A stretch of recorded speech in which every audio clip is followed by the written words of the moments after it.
New Year's Eve, a time for reflection and resolutions. This can be a big deal for someone like me, not necessarily because of flashbacks or triggers, but because it's the perfect time to take a look at how far I have or have not come. I've been planning some big post about what I've learned this year, but I kept procrastinating and now I see why. I could have written a post about how this year taught me the importance of acceptance or perspective, how life is what you make it, and no amount of bullshit piled on in a man-made time frame can bring you down if you don't let it. But I had to get all the way to the end of the year to finally realize what's most important. It comes down to power, which is an intimidating concept. Both of the things I mentioned previously are important. I have to accept that I don't have control over everything, and I have to look at things in a positive light. But it all comes down to the power I do have, which is the power to choose. I can choose to accept my situation for what it is, and I can choose to be optimistic, but I can't choose what the outcome will be. I can choose to love instead of hate. I can choose to be faithful instead of fearful.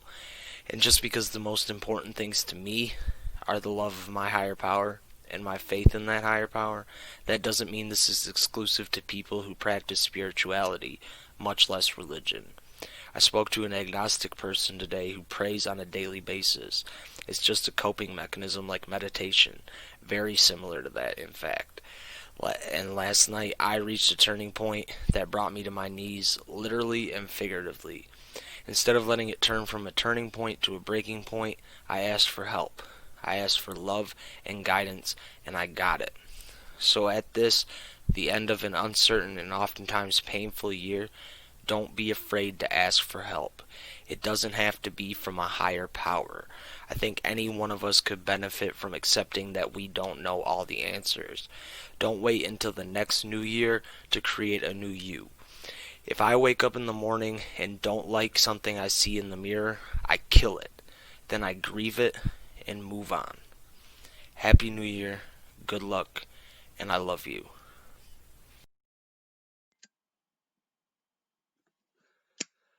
Alright, enough of that corny ass bullshit. Let's get down to business. The upcoming week, the first week of 2021, I'm going to be in the studio, or what I'm calling the Solitudio, which means my shit will be on airplane mode. Not do not disturb. Airplane mode. All communications ceased. So I can focus on two things: myself and my music. The goal is to record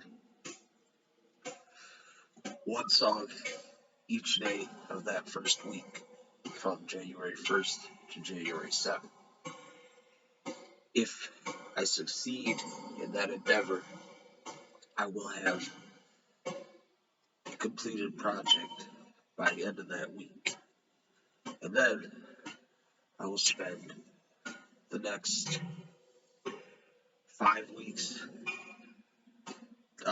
attempting to uh, dig the ability to master and whatnot out of the deep recesses of my brain. And ideally, I will be dropping that project on February 13th. So, whether or not any of that is going to work out according to plan, I don't know. Because things don't tend to work out the way I want them to. But I'm going to try and see what happens. So stay tuned. I love you.